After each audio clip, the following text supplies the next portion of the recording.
Welcome to Beyond the Bottom Line with Anna Letitia Cook. Good morning and welcome to Beyond the Bottom Line. Today's guest is Nicolas Taisne. He is a French businessman. He's an expert in public and private sector in the IT industry, doing a lot on sales and management and things like that. So he's got extensive experience. He's been working there for 23 years, I think it is. He really does know a lot about what needs to be done, about the stresses, the challenges, the problems, and how we can try to make our life better.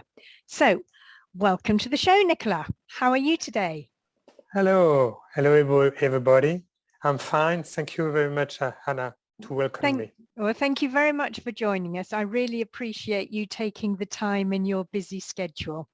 So today we're going to talk about corporate well-being and motivation, particularly how it's affected by the practical philosophy on the meaning of life, because so many people talk about philosophy and the meaning and what we should do, but a lot of it is very theoretical, and it's difficult to come down to what can practically help us. So you've got really extensive experience across both private and public sector, including several countries and cultures. So can you start by telling us your experience on how corporate views productivity and motivation, and really their vision on well-being and the quality of life? Right, sure. In fact, corporate and public and mainly private organizations seek to satisfy three kinds of population with different and too often opposing expectations. On one hand, shareholders, customers, and employees. Yep. Obviously, shareholders expect a return on investment and a quick return on the risk they take. Customers want to pay for the price, want to pay the price for the product, the service, with a fair price and the fair quality ratio, while employees aspire to fulfill themselves in a stable job. For decades, corporations have driven this expectation with quantitative indicators, growth measurement, profitability ratio, numbers of appointments, productivity, and so on, seeking only to meet the shareholder expectation. Right. But at the same time, the public sector organization work more on a long-term basis to serve citizens, but without any real notion of return on investment or management. This may seem pleasant for civil servants at first glance, but in the end, it leads to a lot of demotivation and stress due to lack of vision and, above all, an operational management. So, faced with the aging of population and therefore a reduction of the active population and a shortage of skilled labor, private and also public organizations must be more concerned with the well-being of their employees. Even though well-being at work is the issue of the coming decades. Well-being programs in the organization are not sufficiently integrated into the business and the culture of the company. They have a hard time hiding profitability, growth, and finance, which remain the priority of the companies. Yeah. And so what do you think they expect? I mean, people, you've got so many different levels in whether it's public sector or private sector. You've got the big boss, you've got the directors, you've got the managers, then you've got the normal people who are part of the teams, but they really are doing most of the work. I mean, I've been at all the different levels, so I know you work harder when you're, well, in my opinion, you work harder when you're not a senior director, because you've got to get everything done. You've got to get things going. So do you think people expect different things in terms of human and professional challenges in the different levels, but also in the difference between corporate and public sector? Because private sector, public sector, there tends to be a different vision. So how does that correlate with the levels of positions in the company and what people really expect these days in the terms, well, as I say, in the terms of human and professional challenges? Mm. Yes, sure. You have different expectation about the level of the employee. You have at the bottom of the company all the operational employees and manager, the first line manager. Yeah. They expect that they can deliver the goods, the products, the services they sell to their customers. They don't even integrate the shareholder vision or expectation at the first time. So they are working hard about operational. Yep. Okay. So they expect also at the same time to have to be recognized as the good employees. They can deliver the right and the best products, service, etc. Yeah. Above all, you have the head of the company, les chefs de service in the public organization. Yeah. They define the strategy. They're working hard about the vision of the company or the organization. And in between those two populations, you have what we call the middle management. Yep. And the middle management, they are working hard, but to transform the vision of the direction of the company or the organization into an operational work, into an operational way of work. Yeah. So, and I think from our point of view, there is, it's a huge population, the middle management class. They tend to be either more in the vision or strategic view, or more in the operational field. Yeah. And that create a tension between the two other population, because you don't have the, what we call in French, la courroie de transmission. Like the transmission wheel or the transmission method. Yeah. The transmission between the vision and the strategy of the organization and the way how we can work for that. Yes. So, and this tension, it's, we can feel it and we can see it every time in the middle management field and population. Yeah. And do you think, because you're VP of a large American company, and you've been in senior management for quite some time in consulting and with sales and things like that. So you have a lot of experience of the pressure field, the pressure teams, the pressure sectors. So do you think that the expectations of people regarding productivity, regarding well-being, and as we were just saying about human and professional challenges, has this changed at all or much over the last 10 or 15 years?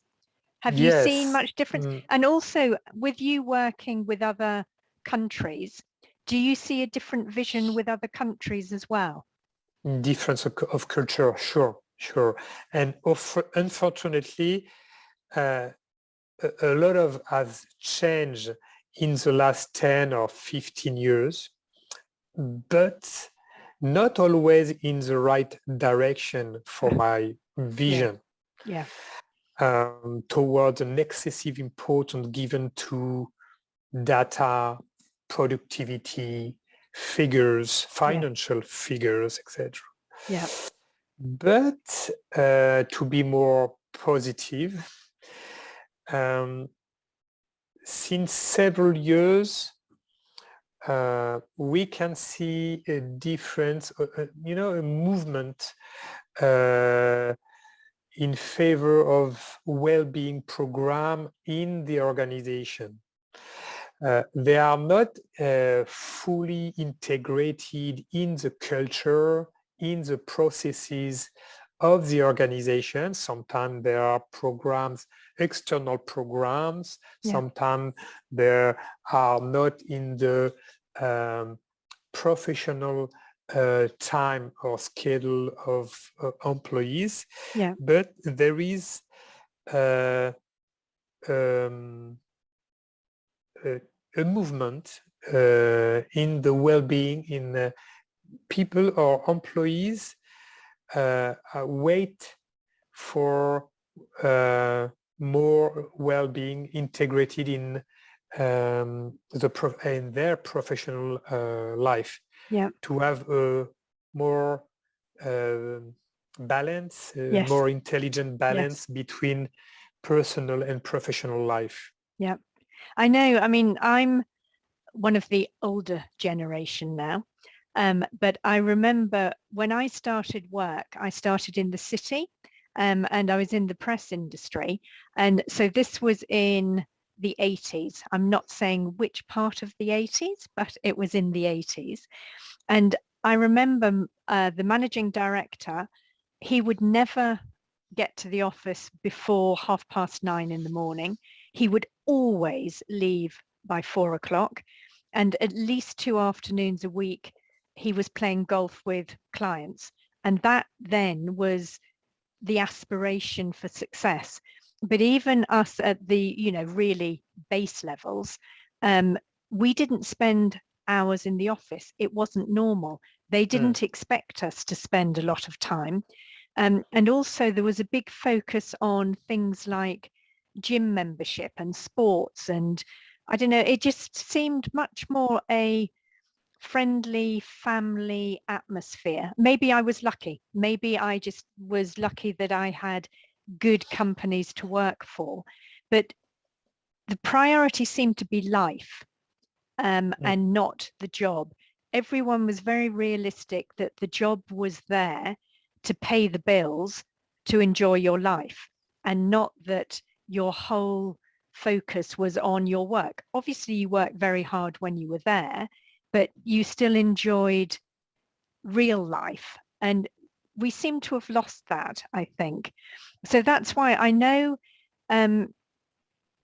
I feel that commitment to professional goals at the moment, it's got a really large impact on people's lives. I'm not saying it didn't have it when I was first starting my career, but it just didn't seem to be quite as difficult or pressured. And nowadays, it seems the impact of commitment on professional goals is really not terribly positive all the time. So what do you think about that, and how do you think it could be improved? Or do you think I'm wrong? Maybe I'm wrong.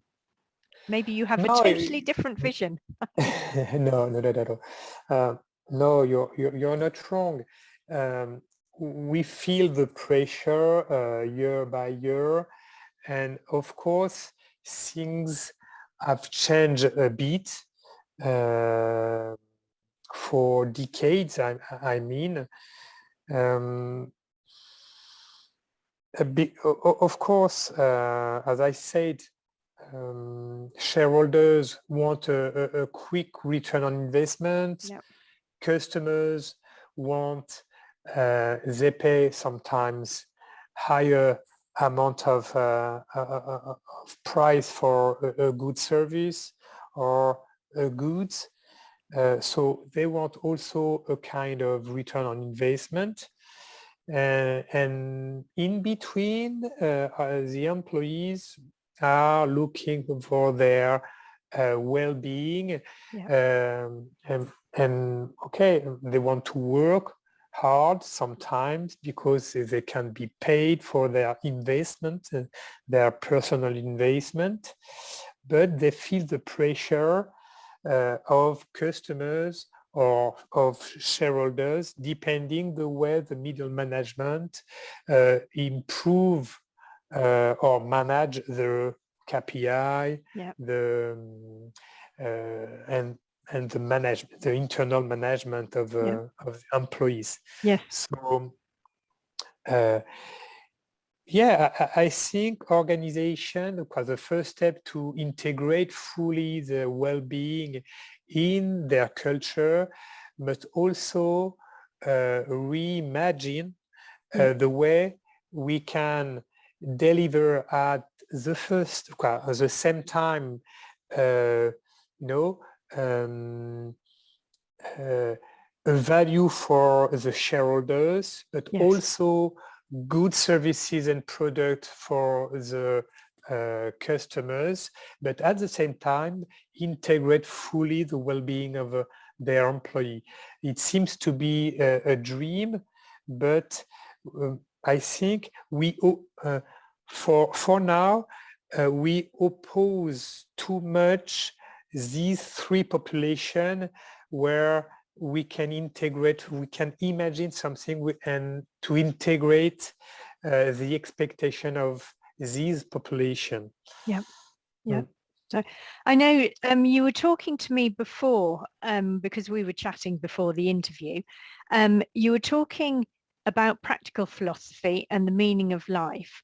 And I know you recently went to an event about this, and it sounds very interesting, the fact that they say practical philosophy, because I'm used to, especially living in France, where a lot of people are philosophers and the intelligentsia, etc. I'm used to the wonderful theories of everything, but with very little practical possibility. So the event that you went to, what were they saying, particularly about the idea of the practical philosophy and meaning of life? And what do you think corporate could do to take on board the ideas and really use it to help benefit employees? But I'm asking three questions at once. So tell me, I know I do. So for the start with the event, what did they actually say, and what made it so interesting and so different? The event, it was mainly around the meaning of life. Yeah. What is the meaning? And after that, what is the price of life? The meaning, why we are here on earth. In fact, at the end, we all seek to learn, to progress, to improve ourselves, to give to our children, to feedback, something we have learned. It's never a question of money, in fact. And this is a challenge for all corporates, private and public. people, they are looking to learn, to progress, to improve themselves. Of course, money is important for the day-to-day, but their main expectations are here. Yeah. So the challenge is, how can they create, the sensation for employees to learn, to progress themselves, to improve in terms of quality instead of money. Yep.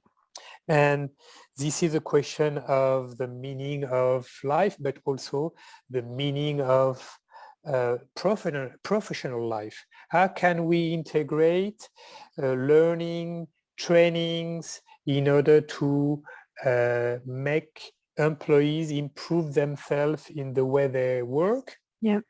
in the way they can interact with others to learn to better themselves. Yep. And also maybe to be better man, be better woman. And maybe they can imagine that there will be an impact on their personal life also. Yep. How to have a real dialogue with their family, how to manage a conflict. Yep. I don't know, but companies, corporate, I think they need to integrate that, the meaning of life, Yep. what people expect in their day-to-day. Yep.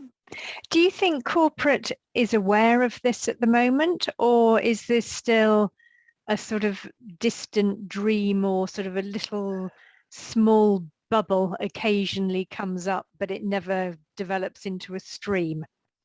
For the most aware of them, sometimes Anglo-Saxon companies or Nordic Nordic culture, yeah. Nordic culture companies, they develop program for well-being. But as I said previously, those programs are not really integrated, and those programs are around foods, are around yoga, meditation, as I practice it. Yoga is definitely a good thing. yeah, I know that. Yeah, no, you like that, and I know, you I'm train fanatical people about yoga, that's right. But it's good, but okay, it's a good to have a time for that. But in fact,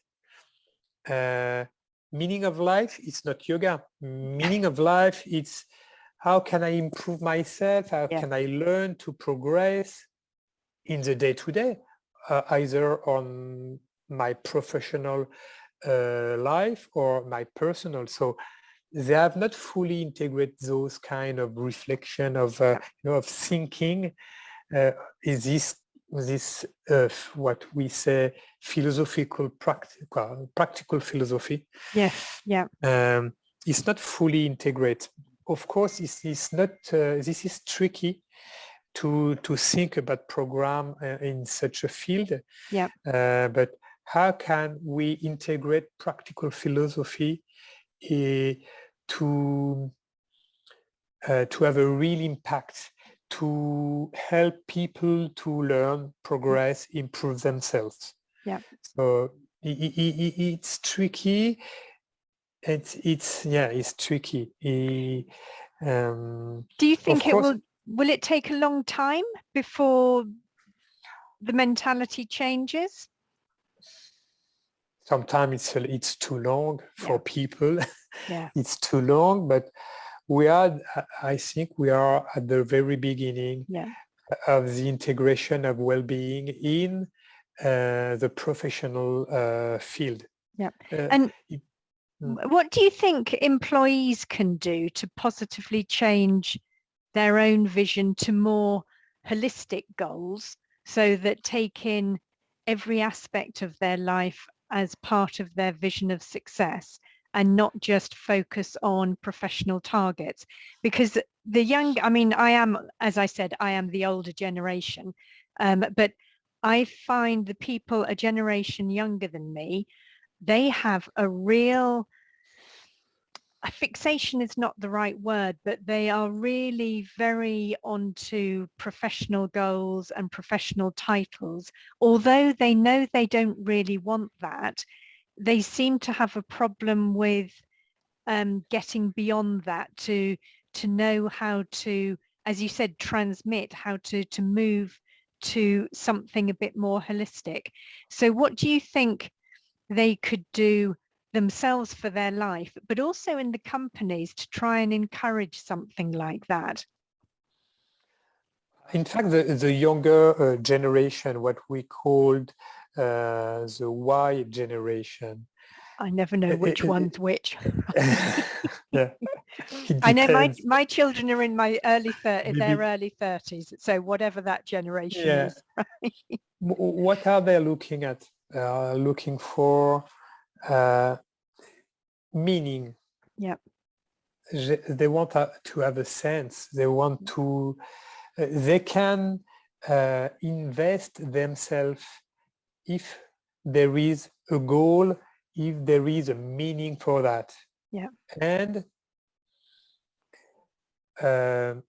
before that, if they don't see the meaning, if they don't see the value, the real value, not the the bullshit one that we can write it in a wall or in a book or something Yeah. like that, but the real value of the company with the real culture, Yeah. they can invest themselves into the professional life, but they need to understand and to be integrated in Yeah. the professional life. Yeah. So the main challenge for corporate, or private or public, to attract and to retain, because this is the main challenge. There is two challenge in the HR field. This is to attract, and after that, they need to retain people, because of course we are face a huge turnover of the young population. So Yeah. after that, the main challenge for companies or organization is to retain people. Yeah. And we can retain people not always with money. Yeah. And I will say the priority is the meaning. Yes. The meaning and the management. The meaning and the management is the meaning.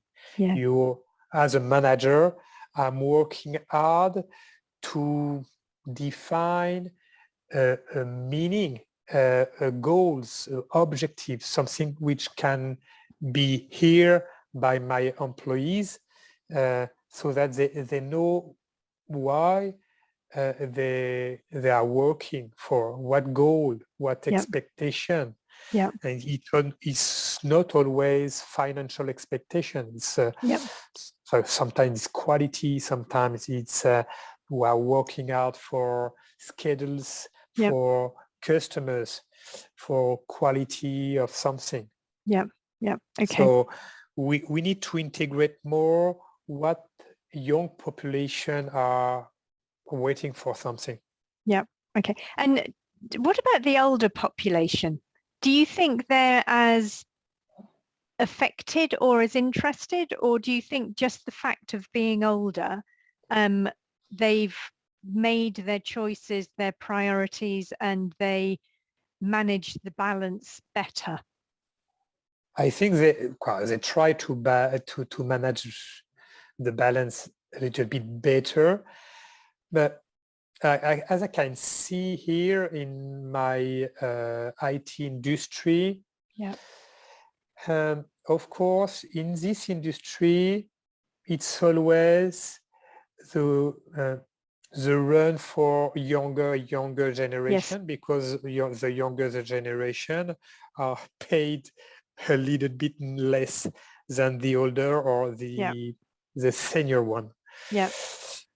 but the senior one, it's really the challenge because they can transmit. And as we said just before, transmission it's one way of the meaning of life. We want to transmit something, and we can transmit to the younger generation, transmit a culture, transmit a way of doing something, transmit management skills, etc. And they are looking for that. Because this is a better way to make the different kind of ages in the population to work together. The senior with the junior generation. Exactly. There's so much, I think, that older people can give to younger people from the benefit of their experience, of things that have gone wrong, that they found solutions, how to manage stress, how to sort of enjoy the good parts and not worry too much about the more complicated parts. And in fact, nowadays, it's not so easy to integrate those culture in our organization. Because it's more easy to opposite people from different generation, as we are doing right now. Senior are more expensive than the juniors. They have less energy or less ideas. So it's easier to opposite people. And our main priorities right now is not to oppose people, but to make people work together. Take what senior can give and transmit to the youngers. And also we can recognize that juniors or younger generation can also give back to senior people. Dynamism, new ideas, disruption, we can say that. Disruptive ideas, etc. So it's a mix, it's an exchange of culture, and stop to oppose people. Thank you. Well, that's been very interesting. I love hearing about your experience, your ideas. Have you any last piece of advice that you'd like to give our listeners before we go? Maybe it was an advice to stop oppose people or generation. Because in my industry, but I know that this is the same in different one, we have a shortage of manpower, of expertise. So we need to fully integrate people from the new to the older generation. And also maybe to